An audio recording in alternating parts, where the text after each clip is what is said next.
I first went to Crete on the back of a moped when I was 18, and I fell in love, I have to say, not with my companion, but with the landscape and the Bronze Age Minoan culture there. It just seemed to me so extraordinary that men and women, in their minds and with their bare hands, were forging what it is to be a civilization. Crete can boast a whole number of firsts. It said that here was the first paved road in Europe, the first throne, and even the first flush toilet. We went to make the film in Crete in July, in the middle of a heat wave, and so we were filming in temperatures of around 104 degrees every day. So I have to say, rather sweatily, we followed in the footsteps of this man. He is, if you like, the Indiana Jones of Crete, Sir Arthur Evans. Evans, whose archive is kept here at the Ashmolean Museum in Oxford, made a series of spectacular finds at Knossos at the beginning of the 20th century. He uncovered a very strange world, but one that he thought was a high-octane, peace-loving first file on European Western civilization. Here there were extraordinary things, high priestesses who grappled with snakes, athletic men who jumped over bulls 5 feet high, and even goddesses with opium poppies in their hair. Evans was a brilliant archaeologist, but as time goes on, we realise, of course, that the story was not quite as simple as that. Crete was not Eurocentric. In fact, it looked south and to the east, to Africa and to Asia Minor for its inspiration. Also, the Minoans had a very vexed relationship with their gods. This was a time when the gods were everywhere, in the fruit on the trees, in the sky, when you made love, when you gave birth, and it was terribly important for the Minoans to keep the spirit world on side. But then Crete suffered a massive geophysical disaster. And so it shouldn't be any surprise that archaeologists are actually uncovering evidence of a very traumatised society. In this film, we go to visit a sanctuary where it seems as though a human sacrifice has been interrupted in mid-flow. We also look at these children's bones, which have been cooked, and then the flesh scraped off. So this could be evidence of cannibalism.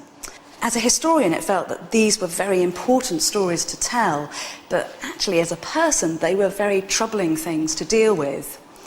So making this film rams home two things to me. First, that however many centuries or even millennia separate you from those of the distant past, it is always possible to feel a connection with the long dead.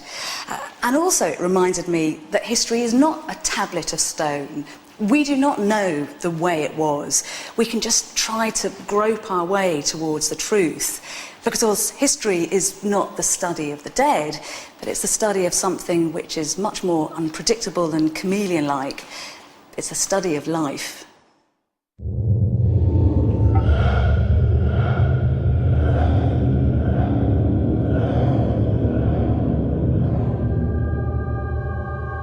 And down he went into that doleful gulf, through winding paths among the rocks, under caverns and arches and galleries.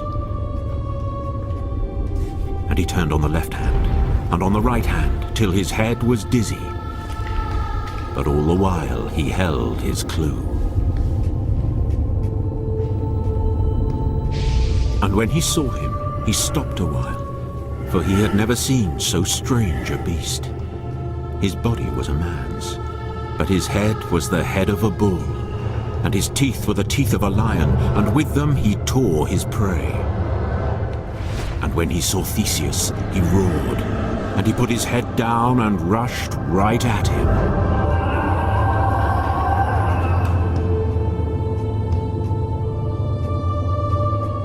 Of all the Greek myths, the story of the Labyrinth is one of the most dramatic and unforgettable. A subterranean struggle between the ultimate hero, Theseus, and the ultimate monster, the Minotaur, the offspring of an unnatural union between a woman and a bull. It was told and retold for centuries before anyone thought to write it down, by which time it had become just another great story from the back catalogue of the ancient world. But the roots of the myth go deep, to a time before history, when stories like this were the way that people made sense of themselves and their past.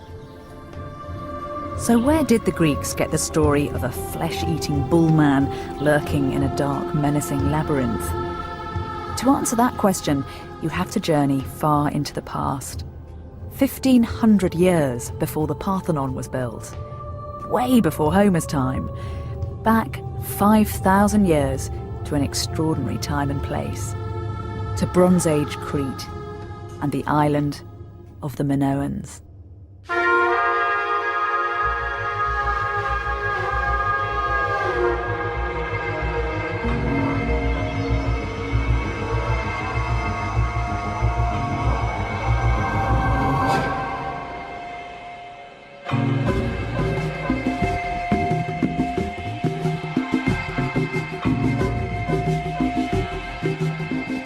This is Crete, birthplace of an advanced prehistoric civilization, which then disappeared so suddenly and completely.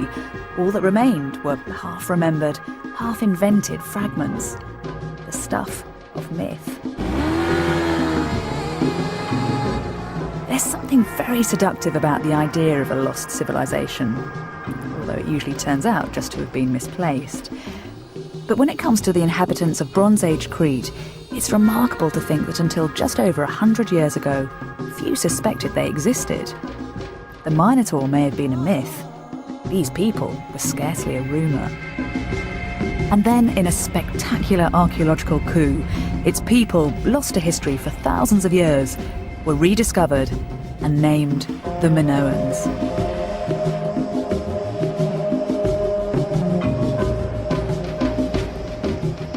The lure of the labyrinth has proved irresistible ever since, with a stream of tourists, grave robbers, archaeologists and historians drawn back, like me, to search for traces of the lost world of the Minoans, sometimes in the most unexpected places.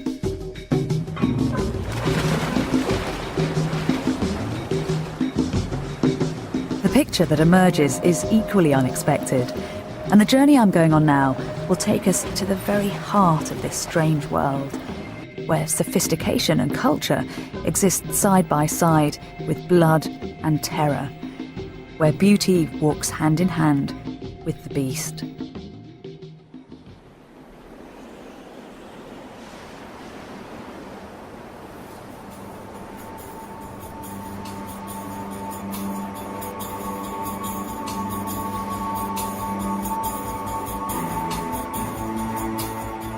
Crete, according to the Greeks, is Megalonisi, the big island. And compared to the other islands of the Aegean, it is a whale in a school of minnows. But it's actually not that megalo. 150 miles long and never much more than 30 miles wide, an isolated landmass floating in the middle of the Libyan and Aegean seas. What is striking, though, is the amazing variety of landscapes that Crete manages to pack into the narrow space between its shores. Enough to satisfy a continent. There are forests of pine, date palm groves skirting broad sandy beaches, and no less than 15 mountain ranges, 3 of them high enough to keep their snow well into spring. Rivers course year-round through the veins of the island, winding down deep, narrow gorges, and feeding the stalactites in endless subterranean caverns. Travel around and you understand why Crete has been such a fertile breeding ground for tales of daring do, love and sex, blood and gore. Anything seems possible here, even the incredible story of a king, his wife, and a pure white bull. According to the myth, Crete was the realm of the powerful King Minos, a scrupulous lawgiver who was also prone to that very Greek form of arrogance, hubris. One day, to prove how far he was in favour with the gods, he prayed for a bull to be delivered to him from the sea. Poseidon very generously obliged, producing a spotless white creature, assuming, though, that Minos would do the decent thing and offer it back to him in sacrifice. But the king was too enamoured of his fine gift. He sacrificed another in its place, keeping the white bull safe in a field. A big mistake. The god was offended. Poseidon's punishment was to spark in Minos' wife Pasiphae a fierce, uncontrollable sexual longing for this beautiful white creature. This is where the intriguing Daedalus begins to play his part in this strange story. He was the master inventor, an Athenian according to the self-regarding mainland Greeks, but working in Crete in the service of King Minos. Pasiphae knew that if anyone could find a way for her to satisfy her lust for the bull, it would be Daedalus, the Mr. Fix-It of the Bronze Age. Never at a loss, Daedalus arranged in the squeamish Victorian version of the story for Pasiphae to interview the bull. He designed a hollow cow set on wheels with room enough for the queen inside. This pantomime creation was left in the field, and Pasiphae clambered in. The result of the interview was the birth of the Minotaur, a hideous hybrid with the body of a man and the head and horns of a bull. For the ancient Greeks, the Minotaur was a freak of nature. The playwright Euripides wrote of it, Sumekton eidos kaiphulion brephos, a monster child, a hybrid that has no place on earth.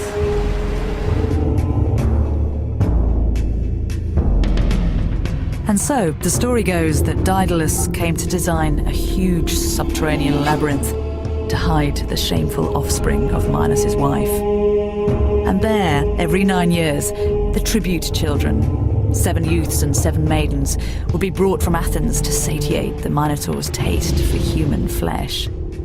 That is until the brave Theseus arrived.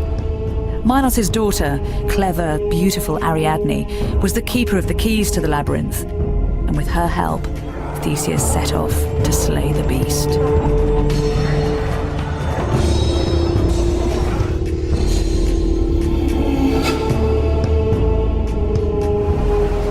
You can't help wondering whether there's a grain of truth alongside all this mythical cock and bull.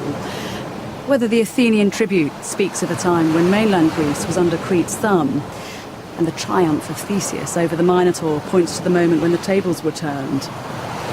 Of course, there was no half-man, half-bull. Perhaps there was a flesh-and-blood King Minos and a wily Princess Ariadne. You could speculate for hours, but it's not time wasted.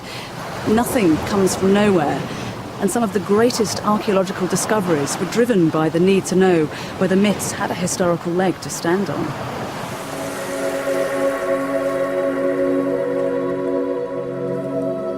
The first to test the reality of the myths was Heinrich Schliemann, 1 part pioneer archaeologist, 2 parts treasure seeker. In 1871, at Hisarlik on the coast of modern-day Turkey, he discovered what he claimed was the site of the Troy that Homer had written about. The finds were electrifying, including a spectacular hoard of jewellery that he got his wife Sophie to model for an enthralled world. It seemed that the works of Homer were history, not poetry, and the public was gripped. But Schliemann didn't rest on his laurels. He turned his attention to the other players in Homer's great epic, at Mycenae, on the Greek mainland. What Schliemann discovered there was what he believed to be the home of the Greek warlord Agamemnon. Graves just inside the city walls were opened to reveal the military trappings and wealth of the High King. Swords, daggers, cups, rings, and most famously of all, the death masks, crafted from wafer-thin, glittering gold. For some classically educated scholars, this was a real shock. For them, prehistoric civilization was a contradiction in terms. And yet, there was something undeniably civilized and sophisticated about all this stuff. But while some simply gawped at Schliemann's finds, there were others whose instinct told them that the hoard from Mycenae was just the beginning. One of Britain's leading Egyptologists, Flinders Petrie, argued that the Mycenaeans, as they were now known, were no sudden apparition. These pottery fragments, some of his own finds from Egypt, had already got him thinking. These are 300 years older than that treasure from Mycenae. He knew they weren't Egyptian, and he had a strong hunch that they came from somewhere in the Aegean.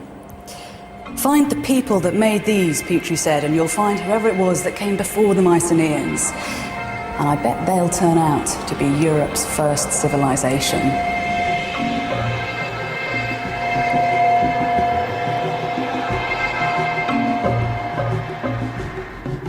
The starter's pistol had been fired, and one of the greatest archaeological races of all time was up and running. Somewhere in the Aegean, there was a lost world just waiting to be found. And so in 1900, chasing the lead of Schliemann and Petrie, a 48-year-old British archaeologist with a long distinguished career behind him came to Crete, to a place called Knossos. His name was Arthur Evans, and Knossos was soon to be inextricably linked with him.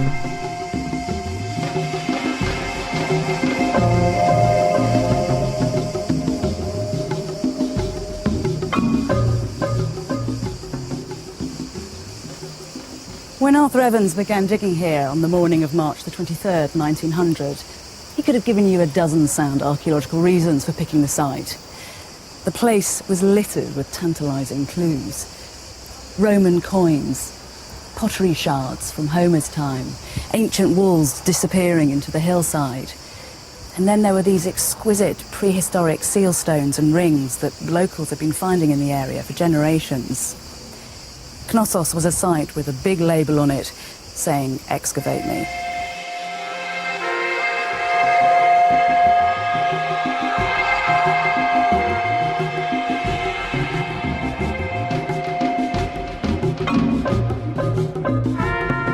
Layer upon layer of topsoil was carried away, at first in wicker baskets by the 31-strong workforce.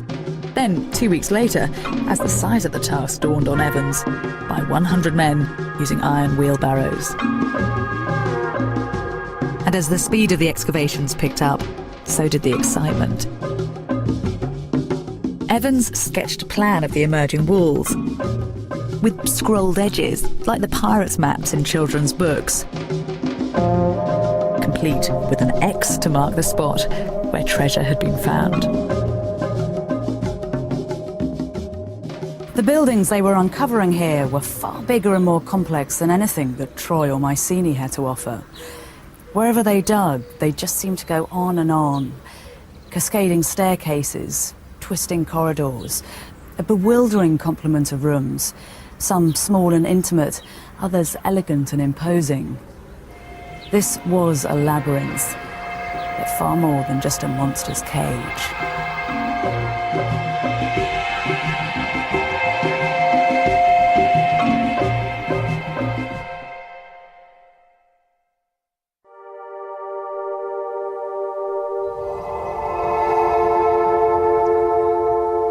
The site that Arthur Evans and his men had uncovered at Knossos surpassed the expectations of even the most optimistic hunter of the past. A 5,000-year-old civilization, previously buried in myth, had been brought blinking back into the real world. He hadn't found a city of gold, but the hoard from Knossos was even richer than that of Troy or Mycenae. The quality of the finds was extraordinary, but it wasn't just the craftsmanship that made a powerful impression.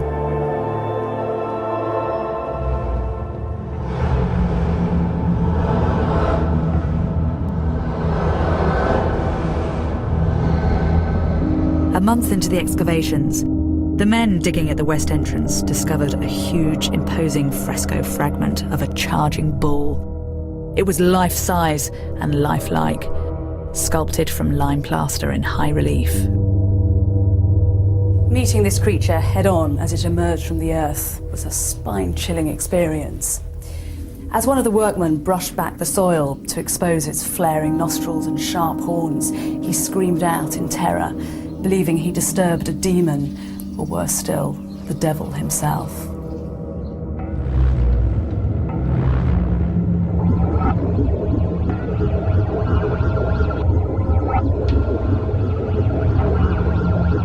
Evans had found his labyrinth and his bulls. All he needed now was evidence for King Minos, and the myths would be fully realised. On the 13th of April 1900, just 3 weeks after the first basket of earth had been filled, workmen began to uncover a complex of little antechambers leading into a main room behind. On the south wall, workers unearthed a fresco fragment of a bull's hoof, and all around the room, fine gypsum benches. But it was the north wall that harboured the most exciting secret. Here, Evans uncovered something he must have dreamt about finding: an elaborately carved throne.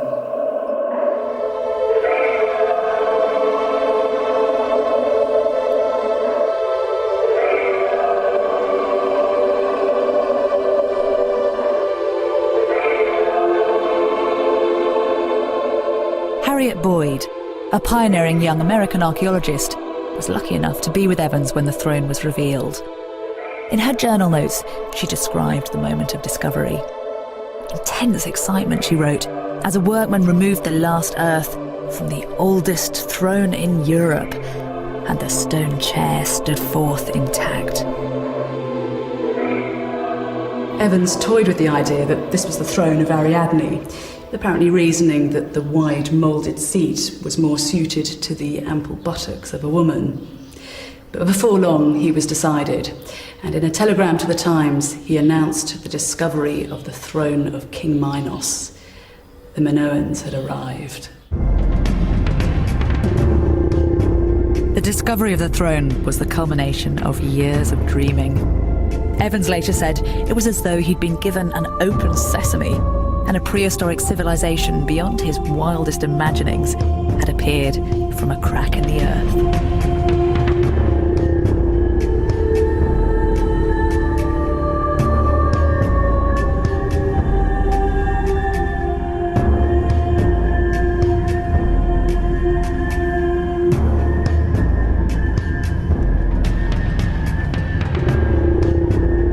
If Knossos was indeed the seat of King Minos, he certainly had good taste in palatial pads. This was an incredible structure, and befitting one of the most powerful kings of the Bronze Age, it's built with no expense spared. At its peak, Knossos covered an area of 700,000 square metres, more than 3 times the size of Buckingham Palace and its grounds, with an approach as grand as the Mall. If you thought the Romans had the monopoly on precision road building, then think again. This is Europe's first made road. It was constructed out of clay, cement and stones and faced with limestone slabs. You have to imagine it flanked on either side with grand houses, leading straight from the town of Knossos right up to the palace. Daedalus himself would have been proud of this elegant boulevard. It's a masterpiece of prehistoric urban design.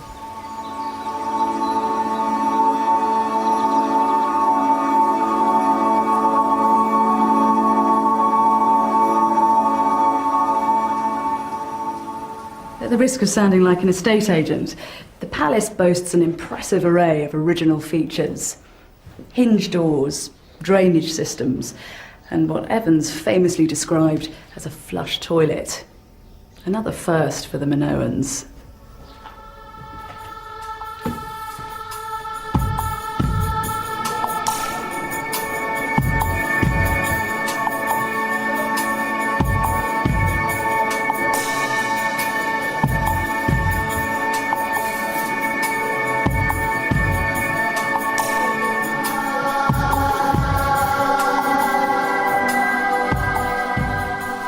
Knossos is a building that adds up to more than the sum of its parts.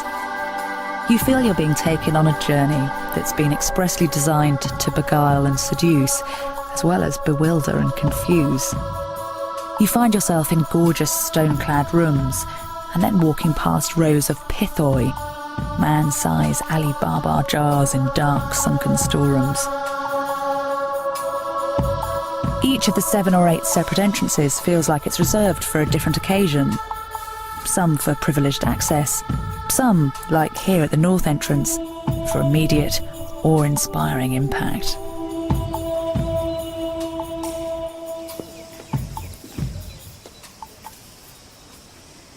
But whatever route you take brings you here. the immense central court. 54 metres from north to south, 27 metres wide. The size of 4 tennis courts fitted together with room enough to spare. Clearly, this space could accommodate huge numbers of people, but no one knows what it was used for. It's a giant question mark at the heart of Knossos.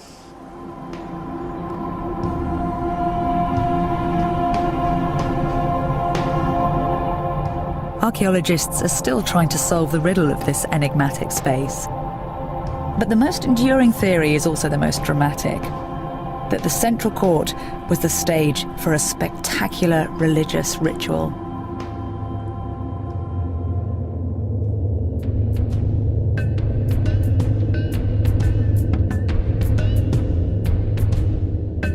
This was taurokathapsia, bull leaping, and it was to Knossos what gladiatorial combat was to Rome. There are lots of clues from Minoan art as to how these scary-sounding ceremonies would have been performed, although there's still plenty of room for interpretation, and I'm sure every seasoned bull leaper would have had his own repertoire of tricks. One possible technique, though, would have been to have grabbed the bull by its horns as it charged towards you, to be flung up onto its back as the animal tossed its head, and then somersault back down onto the ground.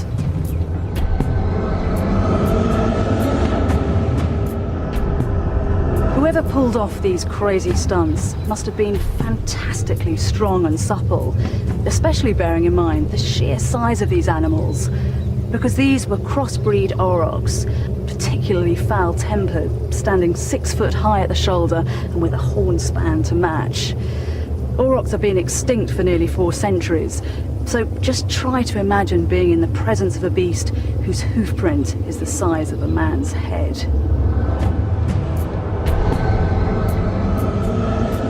Bulls had been worshipped as symbols of fertility since the Stone Age. So perhaps bull leaping was an attempt to capture some of their elemental power. The people who did this were clearly revered, as you can see from this beautiful ivory figurine of one of the leapers. Confident and sinewy, his limbs have been elongated to emphasize his agility. For the Minoans, bull leaping was as much about self-belief as religious belief.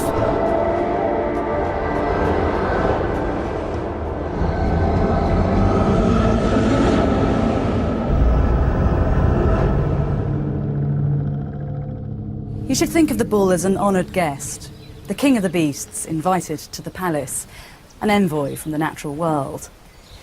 He's here as a dancing partner, formidable and impressive, but it's still the bull leapers that are calling the tunes. These displays weren't designed to reduce the potency of the bull, but for the Minoans one thing was clear. The bull charges because that's what he does. Man leaps because he chooses to.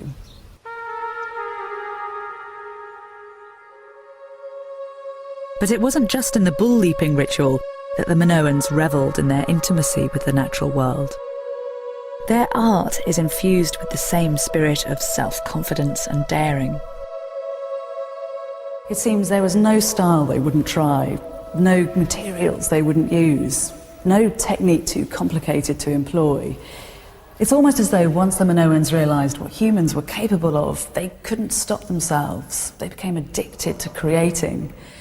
From ivory carving to faience beads, from fresco painting to stone sculpture, it was all done with elegance and panache.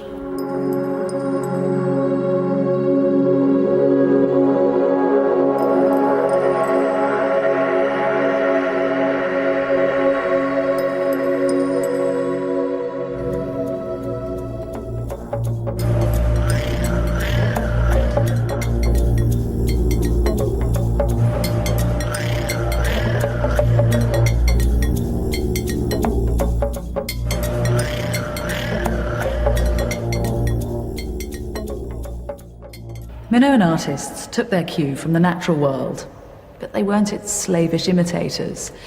Nature provided the raw materials, texture, form, colour, and they felt free to play with them, to manipulate and extemporise. The hothouse culture of this island produced some fabulously exotic fruit.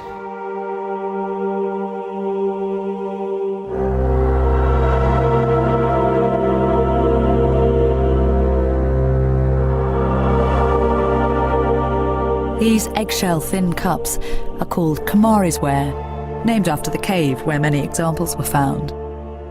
They are almost 4,000 years old, but they'd sit happily on the style pages of a glossy magazine. And it's not just the artefacts that seem to speak to us across the millennia.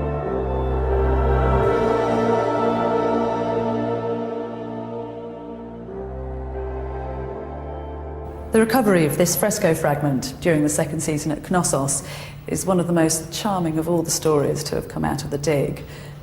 The visiting French scholar, when he saw the pieces being reassembled, burst out, "Mais ce sont des Parisiennes." The basic idea being that this 3,500-year-old woman wouldn't have seemed out of place strolling down the Champs-Élysées.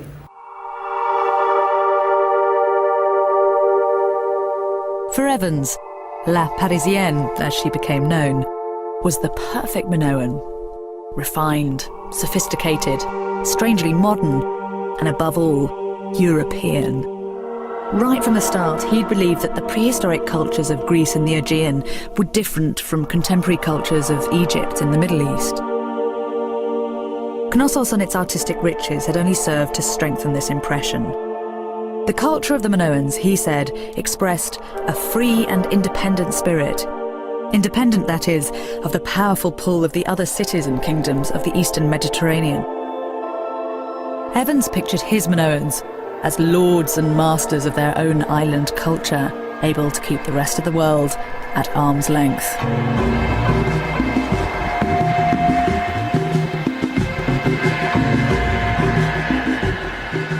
He came to see Minoan Crete as the place where Europe's first naissance, or birth, took place, and the culture from which all subsequent renaissance sprang. Classical Greece, Imperial Rome, even the good old British Empire itself. All of them had a trace of Minoan DNA in their genes. Evidence for what was arguably the Western world's first civilization had emerged from the earth at Knossos. How many more secrets was the rest of Crete still hiding?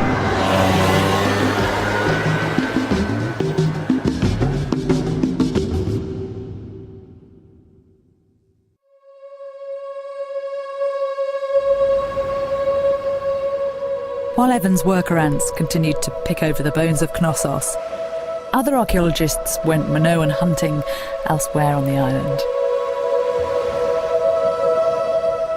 Further along the north coast from Knossos, French archaeologists turned their attention to a site here at Marlia. And what they discovered, along with similar finds in the south, added a rich, intriguing layer of complexity to the picture that Evans had started. It soon became clear that although the palace at Knossos was a prodigy, it wasn't unique. And if Daedalus had designed it, then others had been playing copycat all over Crete. Here at Marlia and at Festos and at Ayatriada on the south of the island, other palaces were discovered in quick succession. They're all more compact than Knossos and each has its own unique features, but they're still built to the same blueprint. Every one has its central courtyard. Every one has its warren of pithoi packed storerooms, and every one has its public arena where Pallas and the people met. Suddenly, labyrinths were cropping up all over Crete. They all clearly belonged to the same architectural family as Knossos, so they were all immediately given the same family name, Palaces. It's a tribute to the persuasiveness of Evans' vision that the name has stuck. But how appropriate is it? You might think buildings as grand as Marlia are all the proof you need for the existence of some kind of monarchy. Why build a palace fit for a king other than to put a king in it? But then when you look for other telltale signs of a ruling dynasty, Bronze Age Crete seems surprisingly republican. Because unlike other contemporary cultures such as Egypt and the Middle East, here there are no giant awe-inspiring statues, no insignia stamping a badge of ownership on buildings and the land around them. There is only an empty throne. King Minos is conspicuous by his absence.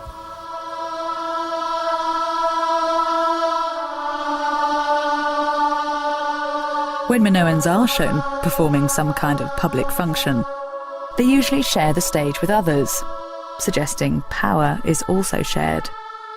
No one emerges as top dog. All men seem equal, and if anything, the women seem more equal than the men. Cretan girls loom large in art and myth, not just decorative creatures, but women who appear to be prestigious and influential, custodians of their culture.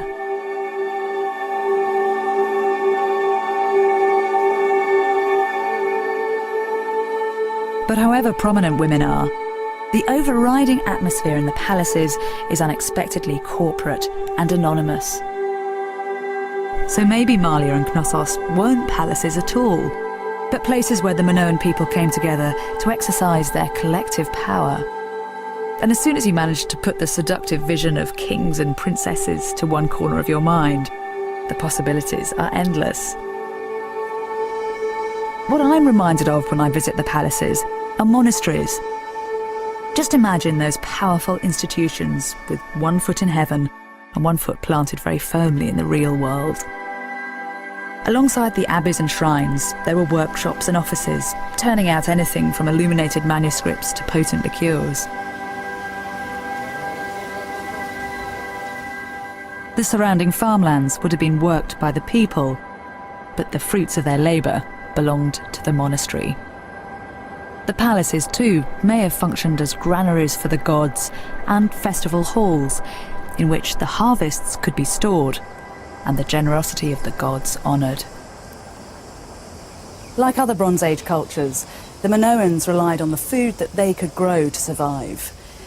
Without rich farmland, timely spring rain and the sun at harvest time, these storerooms, usually full to bursting, would have been empty and bitter with the taste of dust. Keeping on side those gods that decided whether you ate that year or died hungry was a serious business. In Egypt at this time, we know that over a third of the year, 120 days, were devoted to agricultural festivals. It's where the festival hall theory comes into its own. Perhaps these palaces were giant venues dedicated to the celebration of the island's fertility.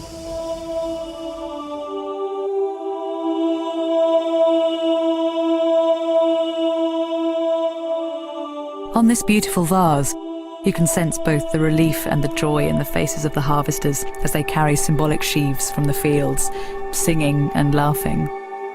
Perhaps they're on their way to the palace to give thanks to their gods for another successful harvest.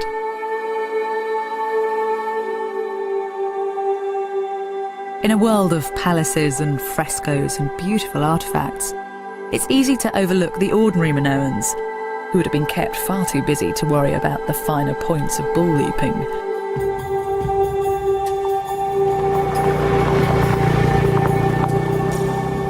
Luckily, the archaeological riches of Crete weren't restricted to the posh end of the market. Welcome to the cheap seats.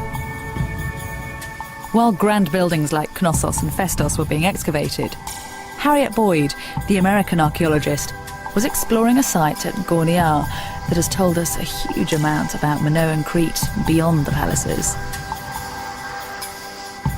The treasures found at Gorniar were the stuff of everyday life. Fish hooks, carpenter's saws, potter's wheels, all a far cry from the stair-tied vessels and the ivory figurines of the palaces. And yet it was populations like these that made the Minoan world go round. It was their ambitious craftsmanship that produced those objects, their industry that put food on the table for the kings or priestesses or whoever it was that lived at places like Knossos. In a society that was so productive, everyone had their role to play. And if the gods had been kind and the harvests were plentiful, you can imagine the men and women of Gorniar enjoying life in their flourishing market town.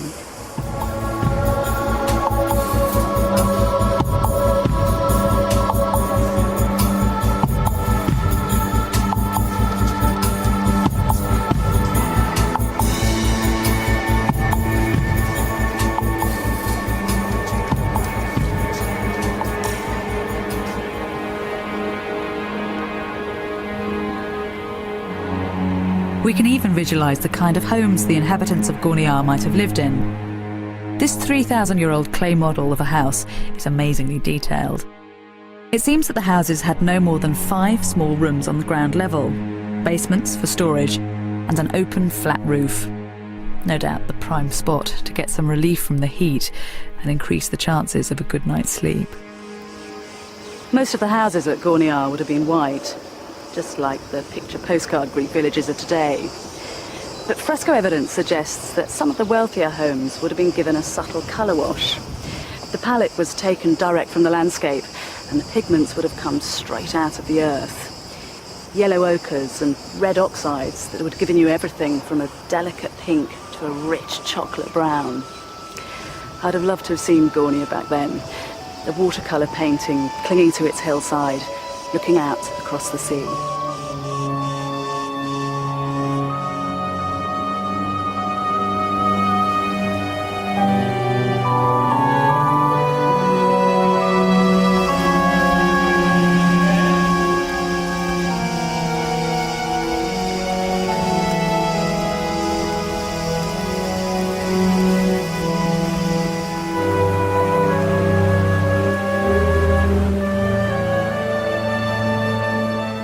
By the end of the 1920s, Minoan civilization, from the poshest of palaces to the humblest fisherman's cottage, had come a long way from being lost.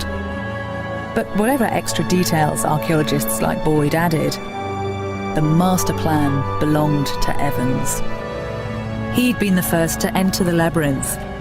He'd given the Minoans their name, defined the qualities that made them unique, and in his multi-volume book, The Palace of Minos, he'd even sketched out a plausible history for them, from their sudden rise to their equally dramatic collapse. Around 1450 BC, as Evans saw it, the Palace of Knossos had emerged victorious from a bitter, island-wide civil war that had left the rest of Crete in flaming ruins. Even in their moment of destruction, it seemed, the fate of the Minoans lay in their own hands, free from outside influences.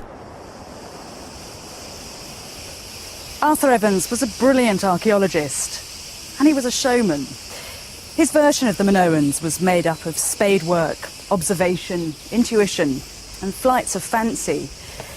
If you enter the Labyrinth, you're just as likely to meet him at its heart as you are the Minotaur. But since his death, new generations of archaeologists have uncovered fresh evidence that tells a rather different story.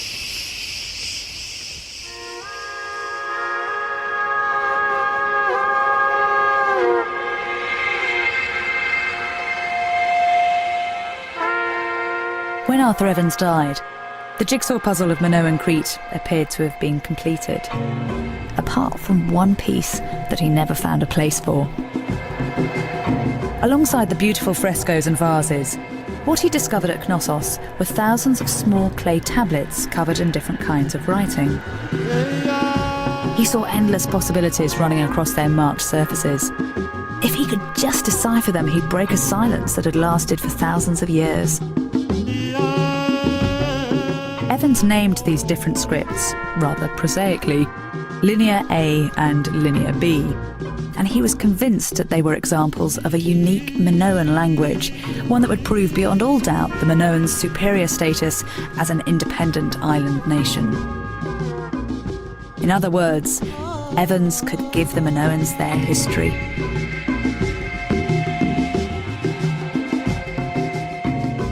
The problem was that he couldn't make sense of the tablets, and he died before he could drag his Minoans out of the prehistoric world. It wasn't until after his death that other scholars could get their hands on the evidence and study the tablets in depth.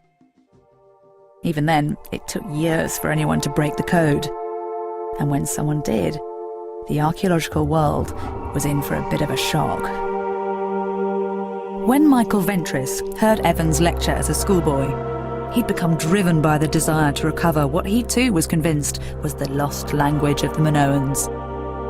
But after years of hard labour, he announced in 1952 that what he'd been struggling with wasn't Minoan at all, but a difficult and archaic form of Greek, the language spoken by the Mycenaeans, the Greek warlords from the mainland.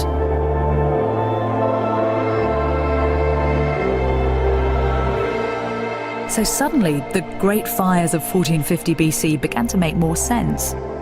Maybe they weren't the result of a Minoan civil war, but evidence for a wholesale Mycenaean takeover in Crete, with the mighty Knossos left intact to become the invaders' headquarters. And when you think about it, it's not surprising that the aggressive Mycenaeans wanted to stake their claim to Crete. For 1,000 years, the Minoans had been showing the rest of the Bronze Age world how to make a serious success of things. That's admiration and envy building up over 40 generations.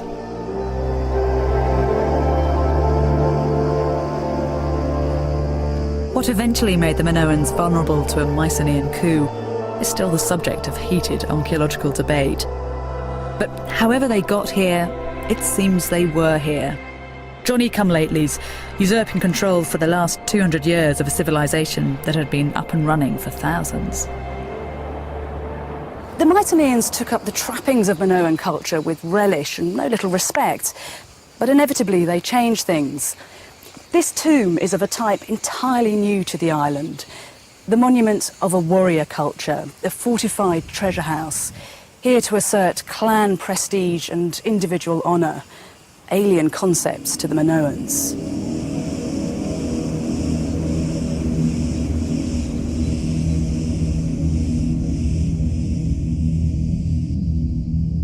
Once the scholars had got over the shock of Ventris's decipherment, the people were hungry to discover what Linear B could tell them about the kind of place Minoan Crete had become under the rule of the Greeks from Mycenae. The tablets turned out to be the contents of a Bronze Age filing cabinet, a meticulous record of the business end of palace life. This one deals with a shepherd called Poros and details his flock. We know that he had 28 rams and 72 ewes. It's an extraordinary thought that every itinerant herdsman up on the hillside was being monitored by the bean counters in the palace down below.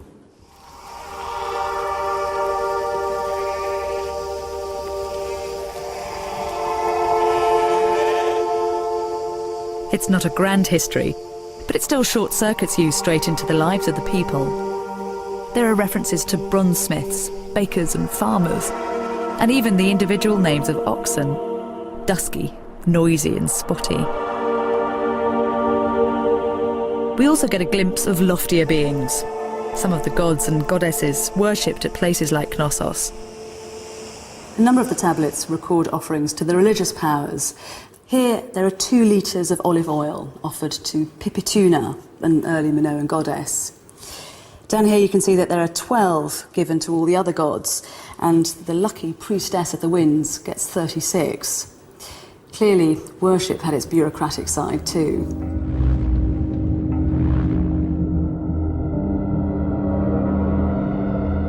The decipherment of Linear B is one of the most significant breakthroughs of Bronze Age archaeology.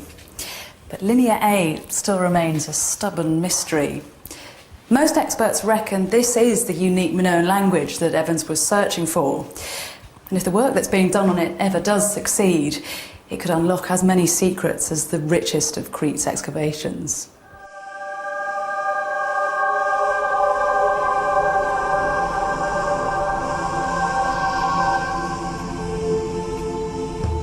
Evans's version of the Minoans, once apparently so complete and satisfying, had begun to unravel with the decipherment of Linear B, and other troubling new evidence soon followed. Far from not leaving any Cretan stones unturned, it was becoming clear that the first generation of Minoan archaeologists had only scratched the surface.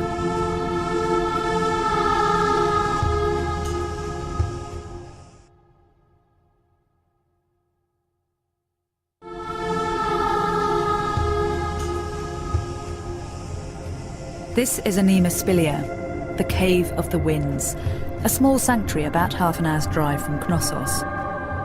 In the 1970s, a discovery was made here that changes perceptions of who the Minoans were and the world in which they lived. Around 1700 BC, the building collapsed, at a time when the whole of Crete was devastated by earthquakes. It was this island-wide disaster that seems to have brought an abrupt halt to a gruesome rite that was taking place here.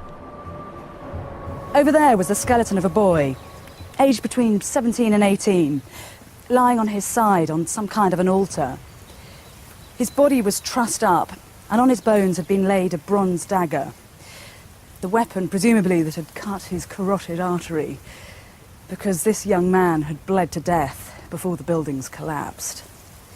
Behind him was a woman lying face down, and out here, another body, someone carrying a vessel full of some kind of liquid. Most likely the fresh blood of the sacrifice being taken into the central room and offered to the deity there.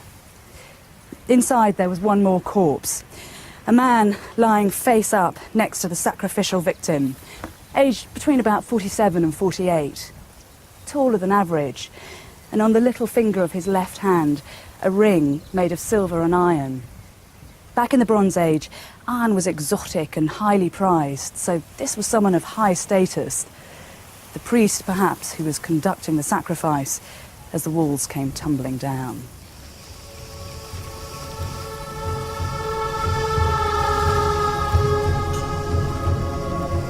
People are still upset by what was found here and try to draw other conclusions from the archaeological and forensic evidence. Human sacrifice, even in a time of such grave crisis, flies in the face of everything that seems sophisticated and urbane about the Minoans. Dubbed Europe's first civilization, it's a shock to find that their sensibilities weren't necessarily in tune with our own.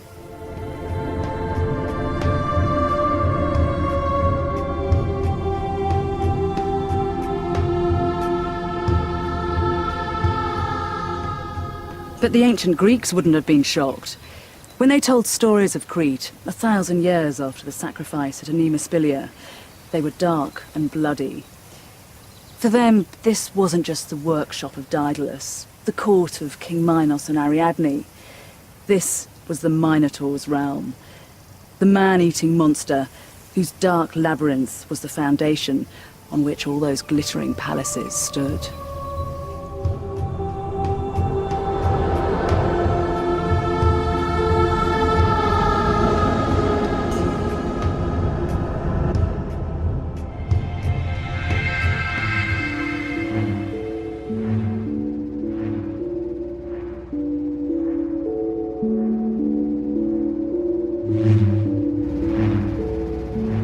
Minoan Crete continues to fascinate, I think, precisely because of the contradictory nature of the place.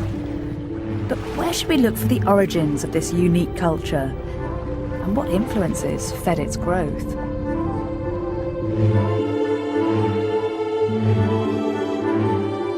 Perhaps because he was an English gentleman at a time when his own little island dominated the globe, Arthur Evans seemed content with the notion that his Minoans were a largely self-created and self-contained phenomenon, what he called a free and independent people, flourishing on their own island home.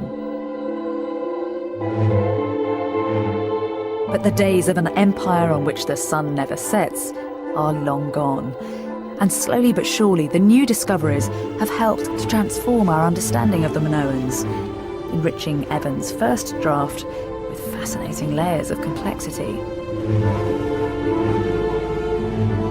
Much of the new work has looked beyond the shores of Crete itself to the wider world of the Eastern Mediterranean in the Bronze Age. And one thing has now become very clear. From their origins 5,000 years ago to their dramatic collapse some 2,000 years later, the Minoans were intimately connected by the sea to the outside world, rather than separated by it. Island races have the reputation for being a little arrogant and self-absorbed. But in Minoan times, if you wanted not just to survive, but to build a civilization, you had to reach out across the horizons to make new connections. The Minoans were islanders, but they weren't insular. Many good things came to Bronze Age Crete by way of the sea, the raw materials from which the Minoans fashioned their civilization. But the sea also brought bad things, natural catastrophes and man-made calamities. And as the latest archaeological research has revealed, it would be a combination of sea-borne disasters that would cause the final demise of the entire Minoan people.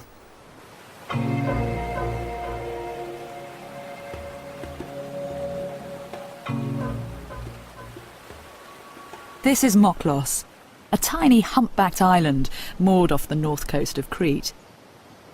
If you want to understand how the sea shaped the destiny of Minoan civilization, this is the place to come. Moklos was first settled 5,000 years ago, and so belongs to the very beginning of the Minoan story. This busy town's prosperity depended above all on its port, the gateway that connected it to the wider world of the Aegean and the Eastern Mediterranean. Just 3 weeks sailing could land the exotic wares of Egyptian merchants from the south on these shores.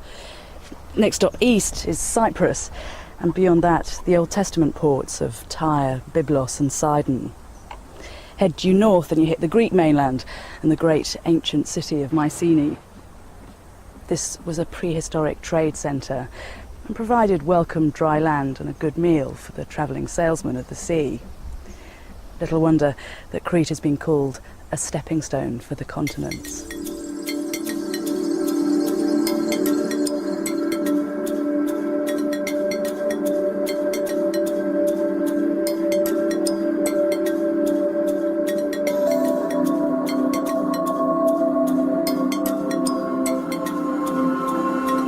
From the very beginning, the Minoans ventured out into the world beyond their shores because they lacked the material that defined their age: bronze. An alloy of copper and tin, bronze is amazingly versatile.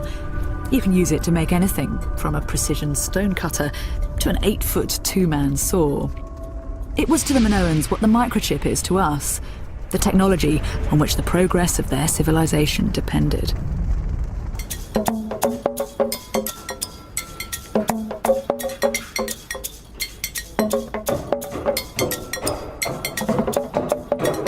Thanks to its geographical position, close to the more advanced cultures of the Middle East, the secrets of bronze manufacture came early to Crete.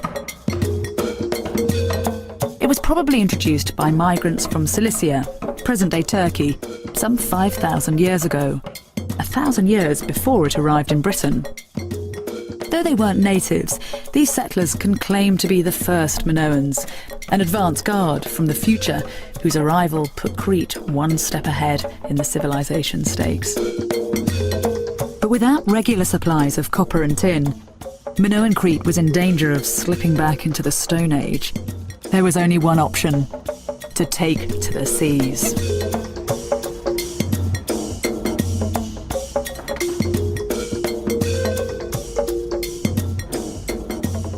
The ancient Greeks would have assumed that a legendary king like Minos would have had a powerful fleet at his disposal to see off pirates, to intimidate his neighbours, to bring in supplies for his population when necessary. But in the Bronze Age, this is what sea power was. This is a replica of a boat that went down off the coast of Turkey. It would have had just one sail, room enough for about 24 oarsmen, and it was made of a thin lattice of cypress wood with a cloth skin. In effect, it's nothing more than a giant kayak. But it was frail little vessels like this that headed off, often into hostile waters, packed with goods for barter and exchange, stitching together the cultures of the Eastern Mediterranean.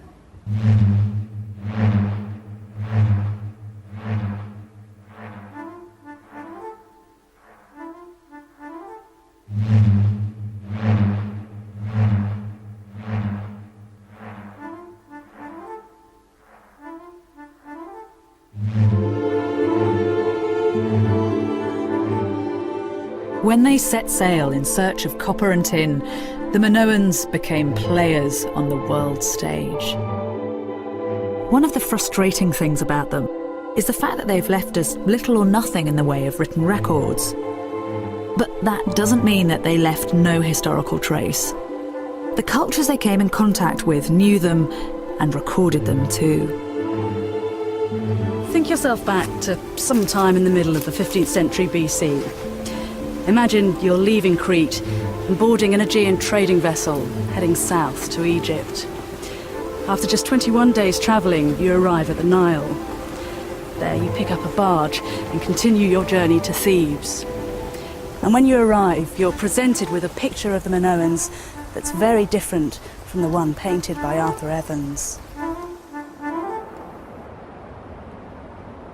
In the Valley of the Kings is the tomb of Rekhmire, a high-powered Egyptian bureaucrat. The tomb offers us a snapshot of the people who fell within Egypt's sphere of influence. The people of Punt, or Ethiopia, carry incense trees and animal hides. The Cushites from Nubia have ivory and gold. The retinues from Syria have pots and carts. And this delegation is described as the people of Keftiu. But from what they're carrying, we recognise them as Minoans.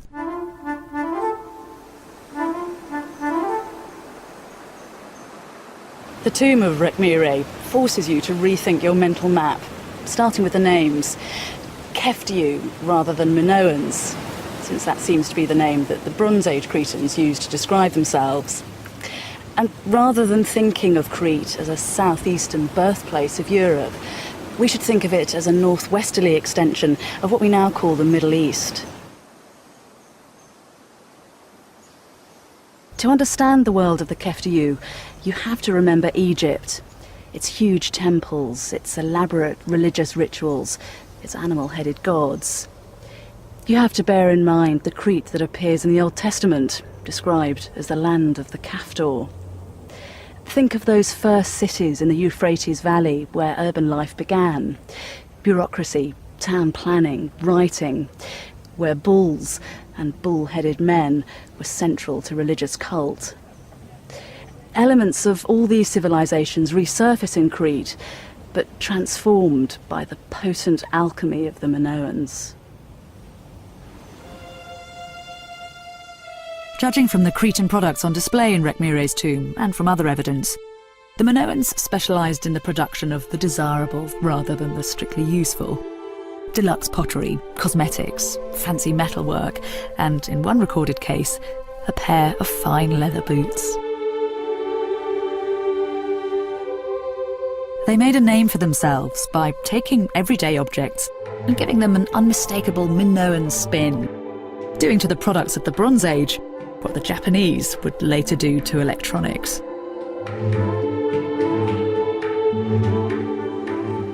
But there was one luxury product above all on which the reputation of this remarkable island workshop would have rested. And it started life under the sea.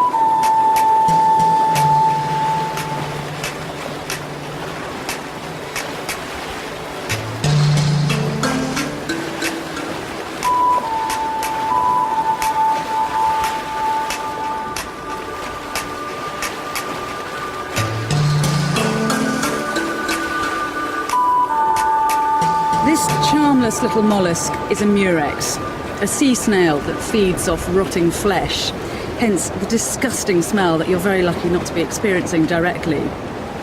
But the Minoans recognised its true potential. They could extract something from this that was worth its weight in silver. It was known simply as purple, a textile dye. If bronze meant sinew and muscle, purple meant glamour, status and wealth. It was quite simply one of the ancient world's most desirable commodities. The Roman author Pliny described the purple of purples as being the colour of congealed blood. This was imperial purple, reserved for heroes and emperors. The Athenian Aeschylus wrote poetry about it.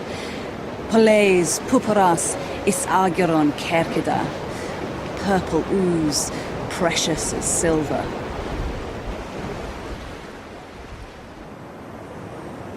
In classical times, The eastern city port of Tyre was recognised as the source for this precious dye.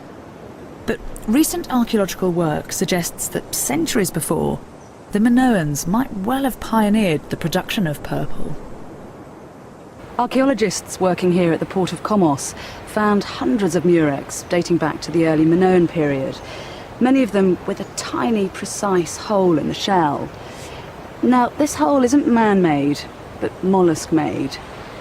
In the wild, the murex is a predator as well as a scavenger, hunting down other forms of shellfish, boring into them and then sucking out the insides. The murex here at Commos seem to have had a taste of their own medicine, attacked by their own kind in a mass act of cannibalism. Now, when creatures behave like that, it suggests they're living uncomfortably close to each other. What you might have here is some form of factory farming. Mass production makes sense when you realise it took 12,000 murex to create enough dye to colour the hem of a single garment. Purple would have made the Bronze Age Cretans brand leaders at the luxury end of the Eastern Mediterranean trade. This rare, highly transportable commodity allowed them to exploit not just the needs, but the desires of their age. Every time a Cretan trader sealed a deal at the port of Tyre or the markets of Mycenae, the reputation of the Keftiu and their legendary island would have been magnified.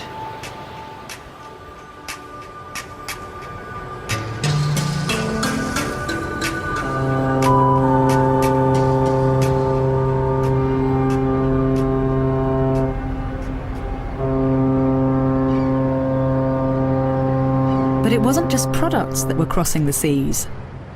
People were too. All over the Eastern Mediterranean in the Bronze Age, artists, architects and craftsmen were on the move, lent out on a regular basis by rulers keen to impress on other foreign powers the sophistication and calibre of their workforce. Now, once you get creative workers travelling around, people with greedy eyes and a natural curiosity, the possibilities for the cross-pollination of cultures, the interplay of ideas, becomes very real, which might just explain the appearance of something entirely new to Crete, the palace.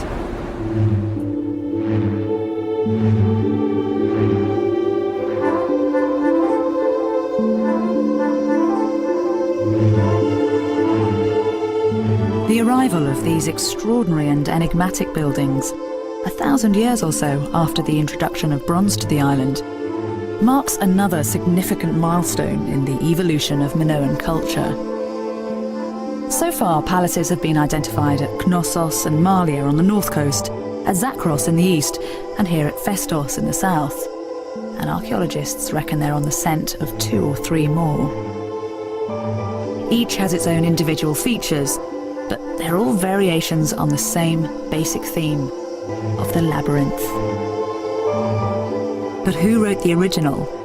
Evidence suggests that around this time, migrant textile workers from Minoan Crete may have been active in Egypt, in which case it's possible that while they were there, they could have indulged in a bit of architectural espionage.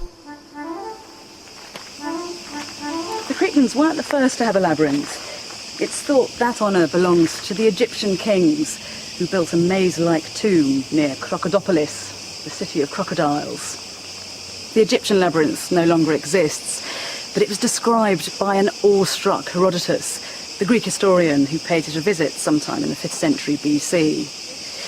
Of its endless rooms and corridors and chambers, he wrote, "Metona anthropeon ergon." It's hard to believe that this is the work of men. If someone familiar with the architectural triumphs of classical Greece was impressed, imagine the impact such a structure would have had when it was first built, around 1800 BC, when the wonders of the world were fewer in number. 1,500 years before Herodotus, you can imagine Cretan migrant workers coming back home as fired up as he was, full of stories about a building that baffled the senses and left the visitor awestruck. And as they were building their own masterpieces, perhaps they held that image of the Egyptian labyrinth in their minds.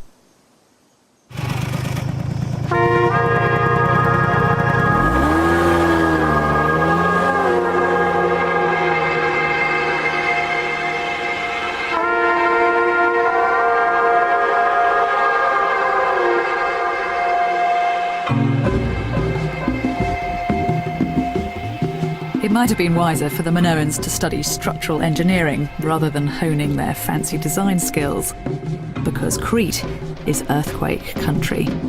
The stamping ground of the bull god Poseidon, whose groans and bellows from deep within the earth herald imminent disaster.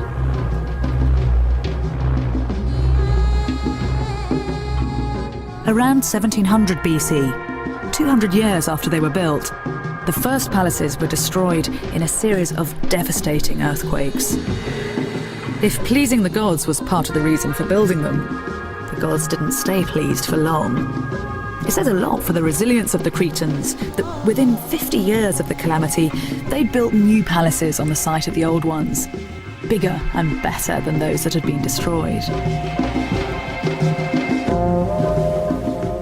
But alongside the palaces, a new kind of building began to appear in this period that is just as telling about the kind of place Minoan Crete had become. Country villas, like this one at Vathipetro, surrounded now as it would have been 3,500 years ago by its own vineyards.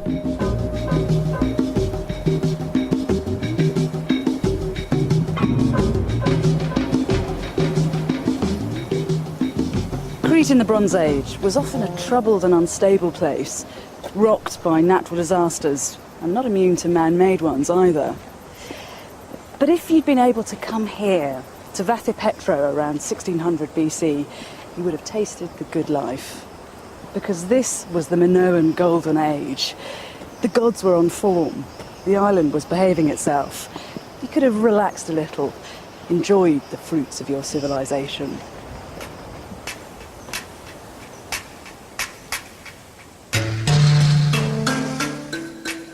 Minoan palaces have been compared to medieval monasteries, which would make Vathipetro and the other places like it the equivalent of stately homes, the big house for the surrounding area. The main building would have been 2, possibly 3 stories high, with some fine rooms on the east side, perfect for taking in the morning sunshine. In the courtyard was a shrine, and around the back, extensive workshops, so this would have been a hive of activity in its day. But the house's most intimate connection was with the land, the fields of grain, the olive trees, and the vines. This is where Vathipetro's grapes would have been brought to this fantastically well-preserved Minoan wine press. This is winemaking at its absolute simplest. You'd have put your grapes in there, kicked off your sandals, clambered in, and started to tread.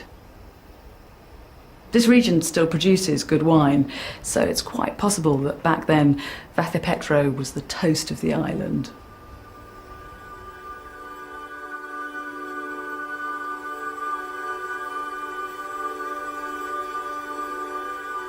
But perhaps the most significant thing about Vathipetro is what you don't see here. Despite the wealth of Vathipetro and of other country villas dotted around the island, there's no evidence of any kind of fortification. Now, that's significant. In the same period, over on the Greek mainland, Mycenaean warlords, the forefathers of the generation who would go on to fight the Trojan War, were holed up in fortress palaces, often built on rocky heights, divorced from the settlements down below, strongholds from which they could dominate and into which they could retreat. Here in Minoan Crete, a different spirit prevailed. 7 or 8 generations would have known an island of huge palaces, busy towns, prosperous ports, and fine villas set in a peaceful agricultural heartland. A country at ease with itself. But this stable, sophisticated world existed on a knife edge. Within 30 years of being built, Vathipetro suffered its first, but not its last, earthquake damage. So the world for the Minoans must often have seemed a perilous and frightening place, governed by potent, sometimes vindictive powers who couldn't be understood, only placated.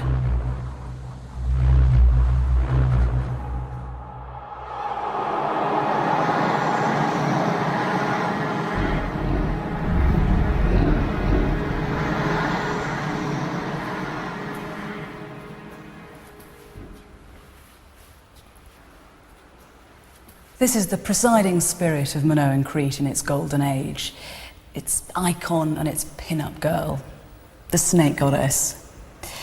Together with her more diminutive companion, often called the votary, she was discovered by Arthur Evans at Knossos. Evans noted rather primly in his journals her matronly bosom, before going on to describe the quality of the piece, comparing it to the best Meissen porcelain.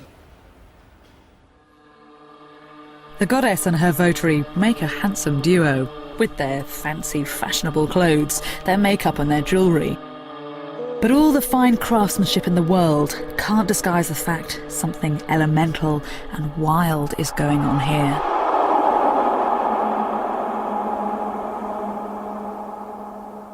The goddess's fierce, wide-eyed stare is matched by her votary's rapt concentration. And that gigantic snake, it must be between 8 and 10 feet long, grips her in a protective embrace from her slender waist right up to the tip of her headdress. For all her glamour and sexual power, this is a goddess that feeds off respect and fear, not love.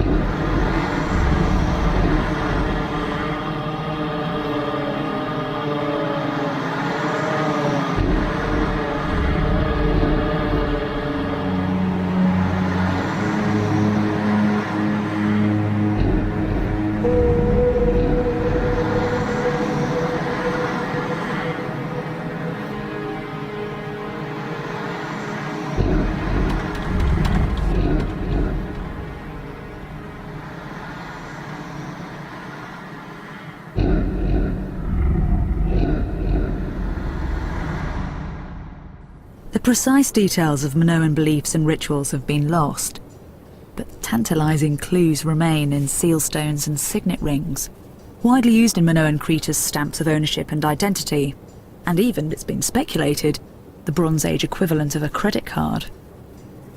Close-up examination of these finely carved artefacts reveals a ritual world of chanting and singing, ecstatic dancing, as well as the famous bull leaping. And playing a leading role throughout are what are clearly female priestesses. For some, these dominant women are proof that the mother goddess was worshipped in Minoan Crete. The cult of this supreme female deity is said to have its roots back in the Stone Age, predating by tens of thousands of years the male-dominated pantheon of gods that we're more familiar with. The mother goddess was said to have authority over everything that really mattered, from the fertility of crops and animals to the movement of the planets. She ruled over life and death, from womb to grave.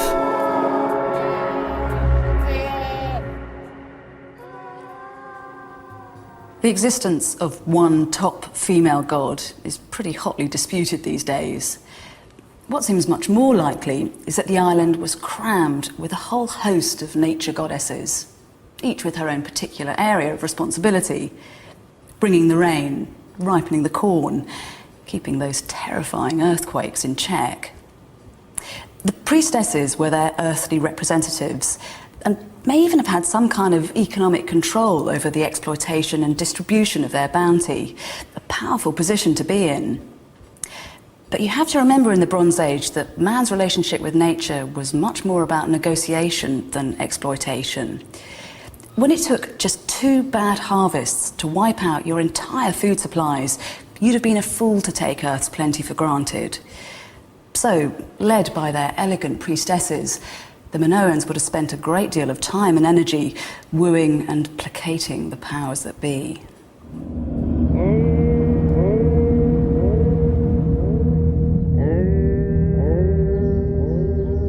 It's long been assumed that the palaces played a key role in the religious rites of Minoan Crete.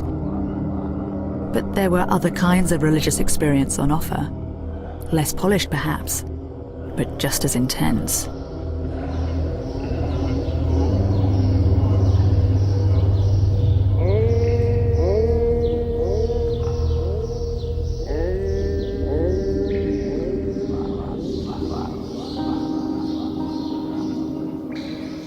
On mountain peaks, in secret palace shrines, deep in sacred caves, narcotics would have played a part in consummating the Minoans' relationship with their gods, bringing them closer to those elusive powers that controlled their lives.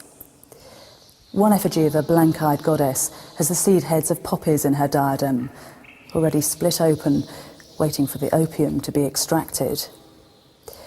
A cave like this is eerie and otherworldly enough as it is. You can hear the stalactites growing, faces and figures leap out at you from the rocks. Just imagine what visions you'd have seen if you'd shared in the mind-altering gift of the goddess.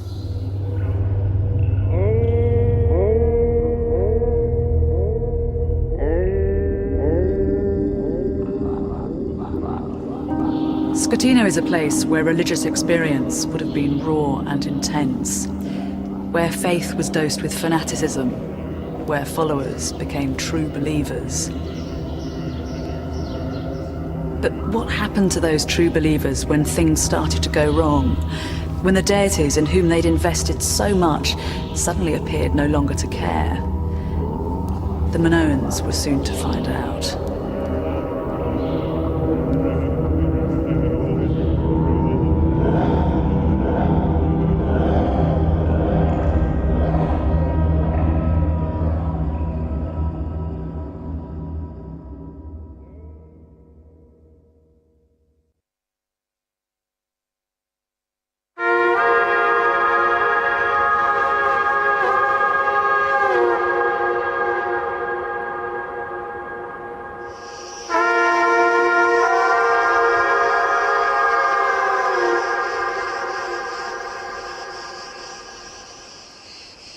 After more than 1,500 years of spectacular progress, something very bad indeed happened to the Minoans in Crete. Sometime around 1450 BC, from Vathipetro to Moklos, from Festos to Malia, towns, ports, country houses and palaces all went up in flames. All, that is, except for the preeminent palace, Knossos. At Aya Triada, you can still see the scorch marks of the fire that raged here 3,500 years ago. This was a storeroom packed with pithoi, those giant Alibaba jars, each of which could hold 40 gallons of highly flammable olive oil. When this place went up, it was the Bronze Age equivalent of a fire in an oil refinery. The heat was so intense that the stone floor has vitrified, turned to glass.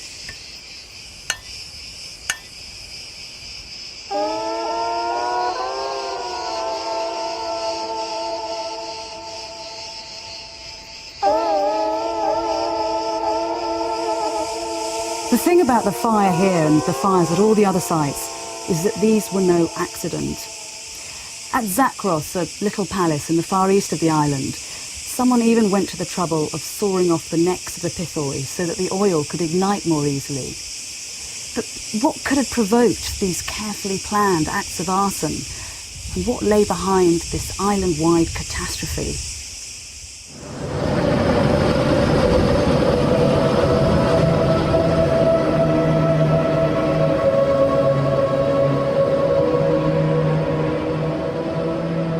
The cataclysm that would engulf Minoan civilization and pave the way for its ultimate destruction started here, 70 miles north of Crete, on an island called Thera.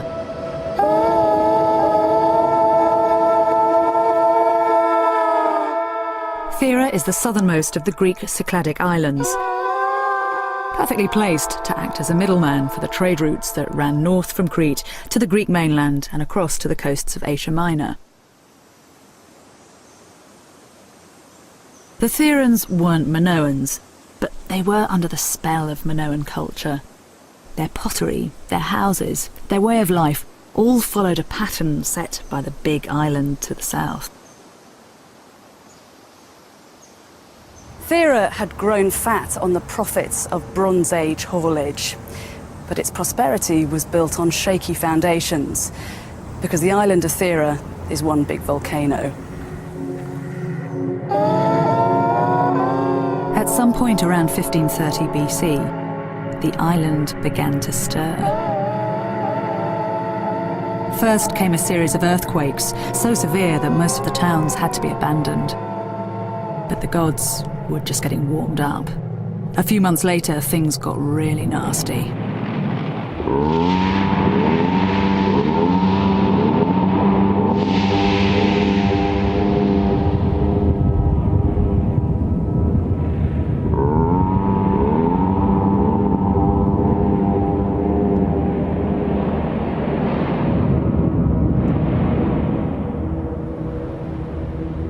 Ten times more powerful than the eruption of Vesuvius that buried Pompeii, 4 times greater than Krakatoa, the eruption of Thera was a true cataclysm. A third of the island's landmass, some 30 million cubic meters of hills and fields and towns, was tossed 20 miles into the air or slipped into the sea. The rest was buried beneath a blanket of ash and stones to a depth of 40 meters.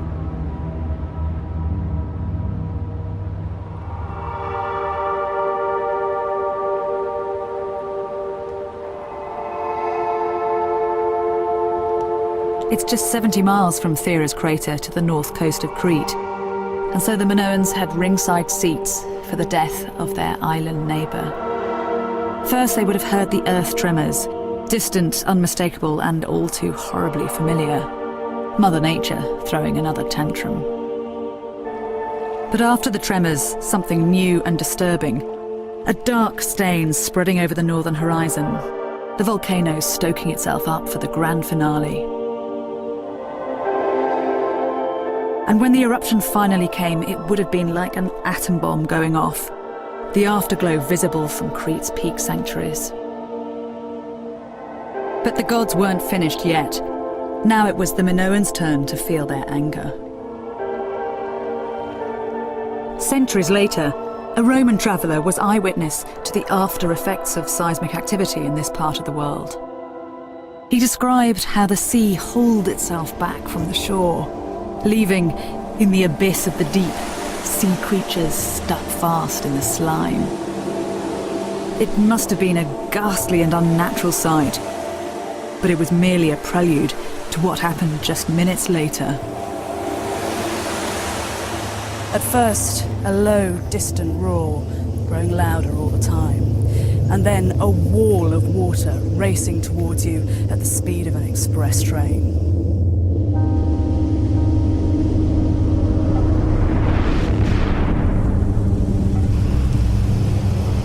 The impact of the tsunami following Thera varied across the northern coast of Crete. In some places, there were waves between 10 and 20 feet tall. Impressive enough. But here at Moklos, it's estimated that they reached 100 feet high. That's higher than the island itself. It would have swamped the town, plucking boats out of the sea and spewing them up far inland.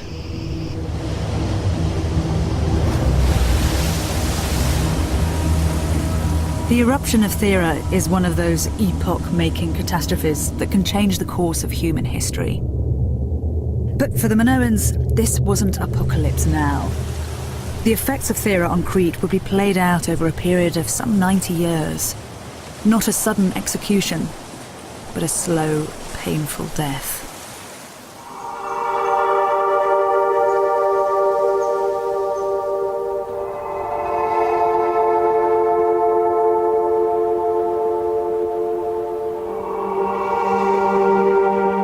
After the tidal wave would have come the ash clouds, blotting out the sun, smothering the fields, poisoning water supplies, suffocating plants and animals.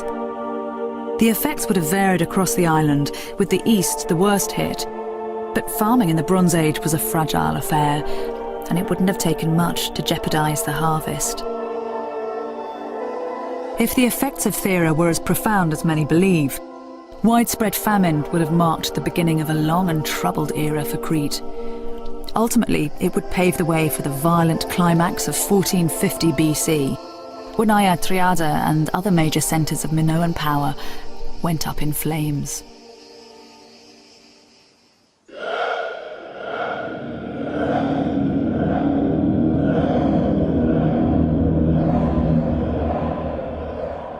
Close to the palace of Knossos, A discovery has been made that could cast some light on conditions in Minoan Crete following the Theran catastrophe. Archaeologists found a jumble of human bones scattered around a late Minoan house. The remains have been identified as belonging to at least 4 children, aged between 8 and 10. They seem to have been in good health when they died. Their flesh has been sliced away from the bone. You can see the cut marks here. The method is identical to that which Minoans used for carving sheep. Some of the remains were found in a cooking pot, along with the shells of edible snails.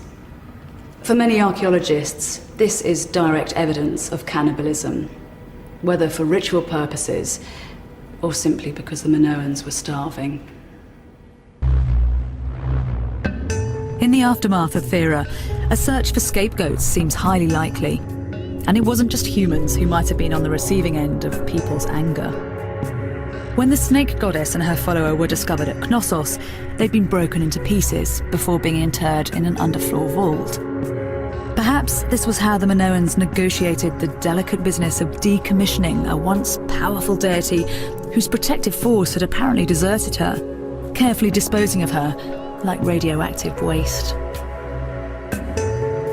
With the old gods in disgrace, this was a heaven-sent opportunity for new cults and new gods to assert their claims. Around this time, a new style of decorative pottery appears, with a gallery of creatures from the slimy deep. According to some, this suggests a shift of focus away from the earth and towards the sea, which had just revealed with awesome emphasis its destructive powers. So was this how the sophisticated and apparently stable Minoan civilization collapsed? Not blown apart by a natural disaster, but undermined by wars of religion that followed the cataclysm. A recent discovery may hold a tantalizing clue to the forces that would finally tear Minoan civilization apart.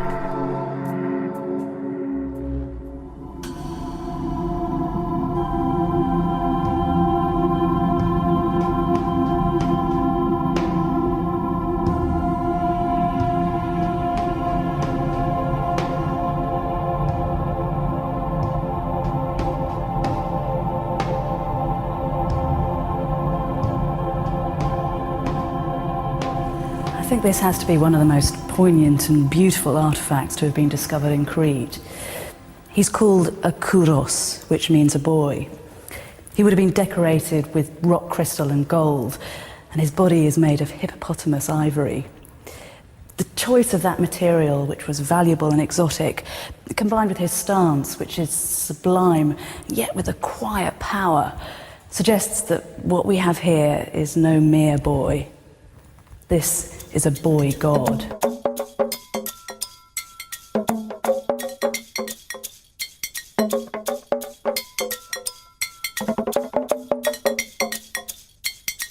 The quality of the workmanship is simply staggering. The veins, arteries, sinews and bones, rendered with an almost fanatical realism.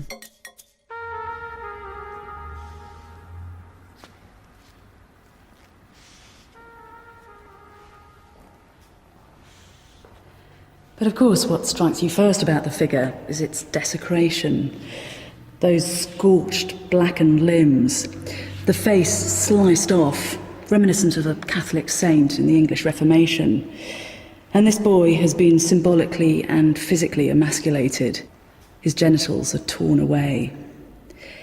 Despite his perfection, or perhaps because of it, this young god provoked in someone a passionate hatred.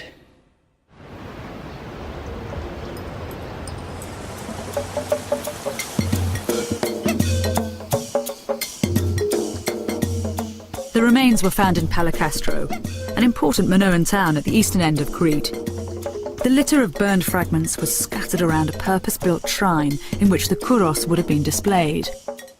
When the shrine was first excavated, the telltale signs of fire damage soon appeared. But this was no ordinary fire.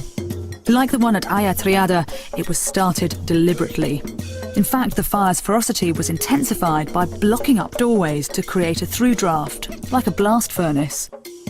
The result was a kind of controlled explosion that tore the place apart. Then the attackers turned their attention to the Kouros. The Kouros was snatched from the sanctuary, broken at its base, and then smashed face first against this doorpost. Its head, its neck and one of its arms flew off a couple of yards over there. Its torso and its remaining arm fell where I'm standing. Its hair, which would have been made of finely wrought gold filaments, was carried off on the wind generated by the fire. And finally, its legs, which had served as a convenient handhold, were tossed back into the sanctuary, where they burnt at temperatures of over 1,800 degrees. When times get tough, even the most outward-looking cultures can turn in on themselves. And despite the long Minoan tradition of artistic innovation, the social dislocation caused by Thera may have brought more fundamentalist instincts to the surface. Maybe there was something about the Kouros that was just too new, too alien. To some, it may have seemed a graven image or a foreign god. But perhaps the greatest affront was that this was a male god.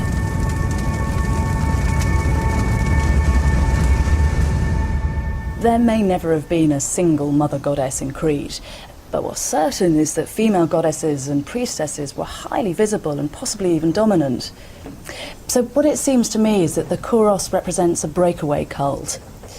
Following the spectacular failure of the goddesses to protect Crete after Thera, they were demoted, and the honours usually afforded to them appropriated by what had previously been a minor male god.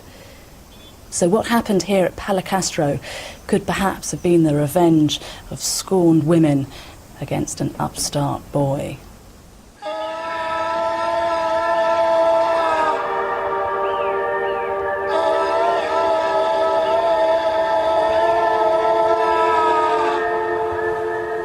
A religious war is only one of a number of theories that might explain why so many Minoan centres were destroyed sometime around 1450 BC.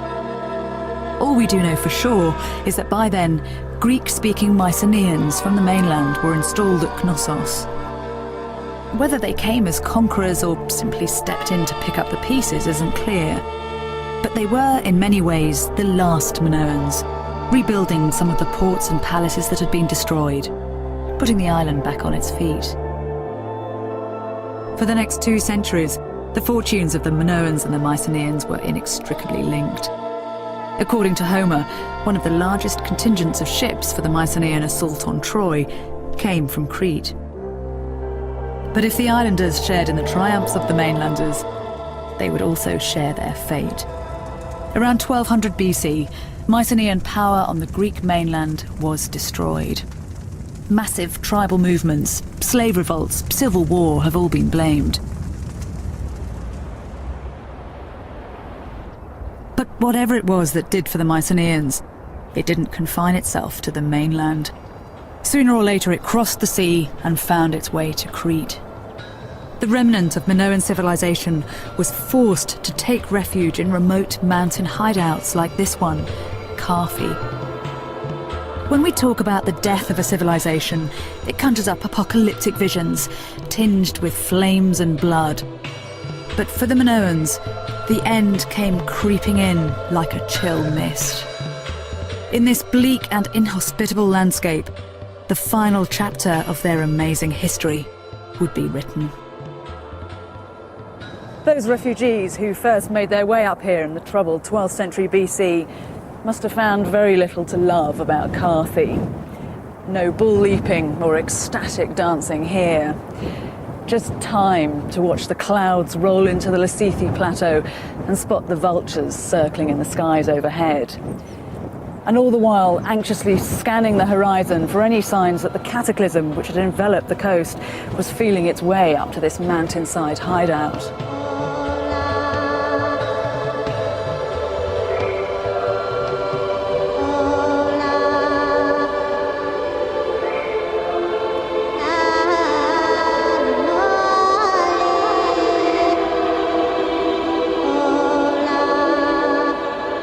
We will never know for sure exactly why the Minoans abandoned their palaces and set out for places like Carthy.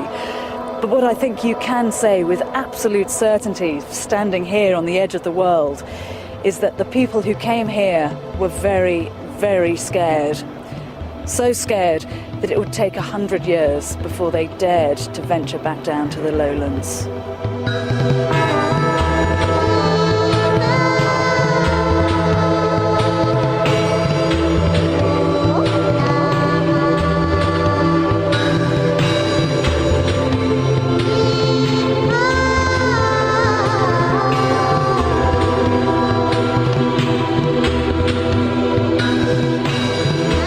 New series starting this week on Channel 4 when a celebrity suffers borderline offence in the hot seat.